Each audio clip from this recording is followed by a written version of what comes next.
시청자 여러분 안녕하십니까? 문재인이 임기가 끝나는 5월 9일 자정 전에 몇 시간 전에 청와대를 떠나야만 합니다. 저는 이 뉴스가 너무나 기분이 좋습니다. 자정을 넘겨서 단 1초라도 그의 지저분한 숨소리와 그의 찌질한 발자국이 청와대 경내에 남지 않는다는 것, 그것이 얼마나 기분이 좋은 일인지 모르겠습니다. 헌법에서 정한 대통령 임기 5년을 마치고 형식적으로 물러나는 것이지만 많은 국민들의 마음속에 저는 문재인이 쫓겨나는 것이라고 생각을 합니다. 쫓겨나는 것의 상징적인 현상이 그가 자정을 몇 시간 앞두고 청와대에서 나와서 서울 시내의 호텔에서 하룻밤을 잔 후에 그 이튿날 윤석열 대통령의 취임식에 참석할 수밖에 없다라는 점, 그리고 나서 양산에 있는 사저로 갈 것입니다. 기술적으로는 5월 10일 0시를 기해서 청와대를 개방하겠다고 하는 윤석열 당선인의 조치. 그래서 청와대가 개방이 되는데 그날 아침까지 청와대 관저에서 머물다가 가게 되면 0시에 개방이 되면 형식적으로는 0시부터 시민들이 청와대 안에 들어와서 청와대를 구경할 수 있게 됩니다.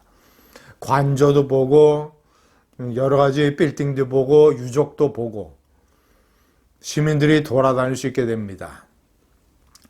그런 상황에서 하룻밤을 더 청와대에서 묵으면 문재인은 그런 상황에서 아침에 청와대를 나와야 됩니다.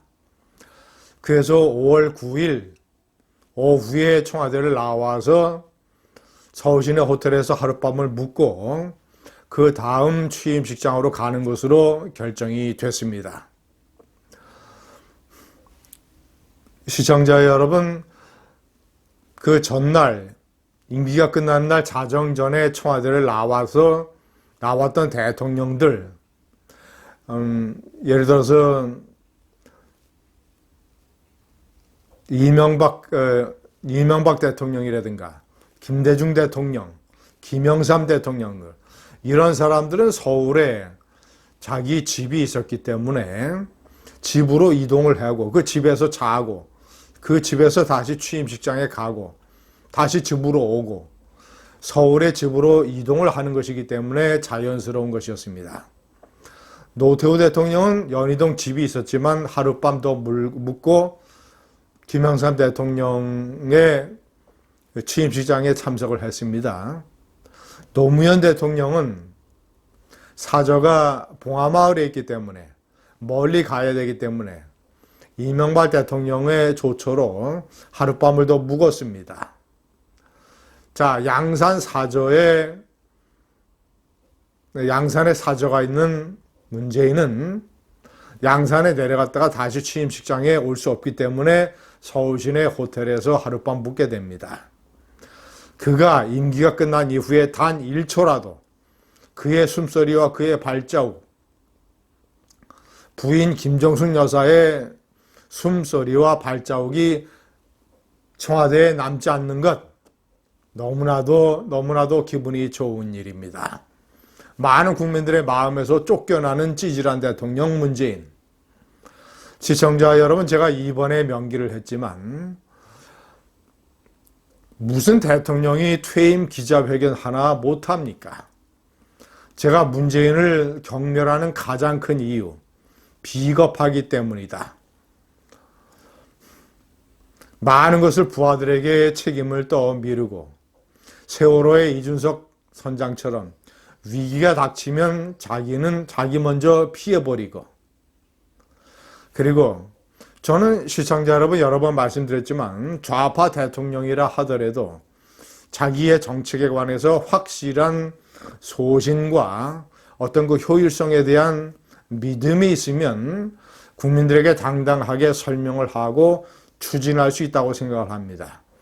그러나 지가 마음속으로 자기 자신이 생각을 해도 자기 자신의 정책이 찌질하고 효율성이 없으며 원칙에 맞지 않고 틀린 것이기 때문에, 예를 들자면 탈원전이라든가, 그리고 김정은과 벌였던 세계를 상대로 한 사기 평화쇼라든가, 그 김정은과 맺었던 각종 협약이라든가, 그리고 자기가 국민들의 질문에 답할 수 없는 울산 선거 공작 같은 추잡한 일이라든가, 그리고 원전 경제성 조작 사건 같은 것이라든가, 아니면 이 백신 무능, 그리고 박근혜 대통령이 잘 만들었던 한일 위안부 합의를 파기해서 주요 동맹국과의 관계를 망쳐놓은 걸, 기자회견을 하면 쏟아지는 질문에 답변을 할 수 없으니까 퇴임 기자회견 때는 그의 재임 중에 있었던 굵직한 정책에 관한 질문이 쏟아질 터이니 이에 대한 답변을 할 수 없으니까 퇴임 기자회견조차 못하는 찌질한 비겁한 대통령, 재임 중에 기자회견을 1년에 한 번도 제대로 하지 못한, 기자회견다운 기자회견을 하지 못한 비겁하고 무능한 대통령.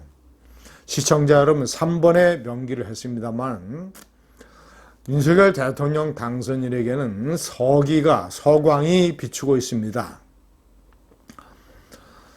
대부분의 대통령이 취임 이후에 미국에 건너가서, 그것도 꽤 시간이 지난 이후에 미국 대통령을 만나서 한미 정상회담을 할 수 있었습니다. 자, 그러나 윤석열 대통령 당선인은 운이 좋아서 바이든 대통령이 동아시아 방문을 해서 일본에서 열리는 쿼드 4개국 정상회담에 참석을 하는 일정이 있는 바람에 취임 이후에 열흘 만에 한미 정상회담을 갖고 미국 대통령을 만나는, 그것도 미국 대통령이 한국을 찾아서 만나는 이런 기분 좋은 일이 벌어지고 있습니다. 물러가는 문재인, 한미 정상회담에서 얼마나 찌질하고 국민들의 얼굴이 화끈거리는 일들이 있었습니까? 시청자 여러분, 펜스 미국 부통령을 면담을 하면서 A4 용지를 쳐다보면서 얘기를 해서 국민들을 부끄럽게 만들었던 문재인, 트럼프가 문재인을 얼마나 무시했으면 한미 정상회담 백악관 오벌 오피스에서 열렸던 단독 회담 때 기자들의 질문, 이런 것들, 한국 기자가 문재인에게 질문한 것, 이런 것 중에서 트럼프 대통령이 이런 내용은